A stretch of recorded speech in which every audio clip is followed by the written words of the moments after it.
Hi, I'm Sean Parker along with our recruiting insider, Tyler Byrum.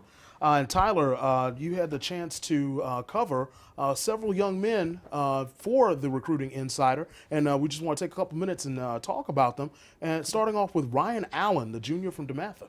Yeah, Ryan Allen, he's a guard for DeMatha. He's known for playing his defense. That's why he's been able to play the past couple seasons, getting a lot of playing time for them. He's really a guy that's just kind of gotten lost behind the Washington recruit, Markel Fultz, who's been the top player for DeMatha.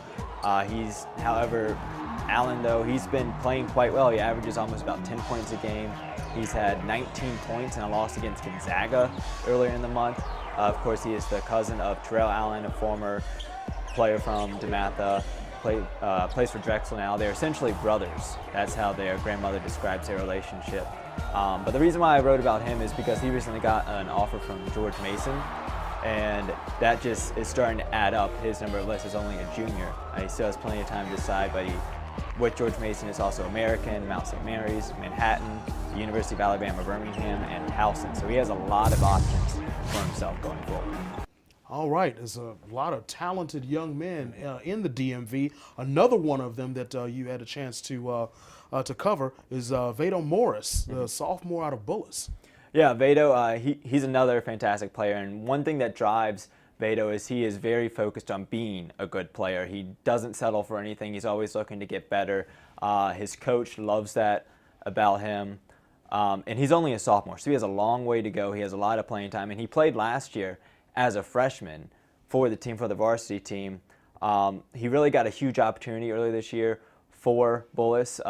Alex Letter, he had an injury early on in the season, and they were down a guard, and just some things came out. And then Morse, he came through in the clutch big time for this team. I mean, he had 23 points against St. Stephen's, St. Agnes this past week, and he's just been fantastic for the team. He's a strong basketball player. He has a big basketball IQ, and he's just another one of those good guys. He's focused on his education. I talked to him about potential college offers. There's nothing certain yet. He hasn't released those details, but he is really focused on being a good basketball player and his future as well.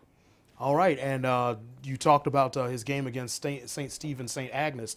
There's a player for that team, senior, tore his ACL, been out for the season, but he does have a commitment. We're talking about Michael Janowski. Yes, Michael Janowski, he's a commitment for Army, like you mentioned, but with this ACL injury in June, he's unfortunately not been able to play, but he's learned a lot, and that's one thing that the coach has mentioned to me, and one of the things that he stressed a lot is that this injury, although it's not ideal, it's really good for him. He's learning a lot about the basketball and how basketball works as a team unit when he's not on the court, because he's able to see just basically what it means to be on a basketball team, all the minor little things. And really they're focused on how he would be when he comes back from his injury, like how he's going to produce for the team, what he has learned, what he has stepped up from. And they think he could be a fantastic basketball player that's even better now after an injury, which you don't see too often. All right. So you have it there. Those three young men covered by our recruiting insider, Tyler Bynum. If you want the inside scoop on recruiting in the DMV, you keep it right here, DMVSTREAM.com.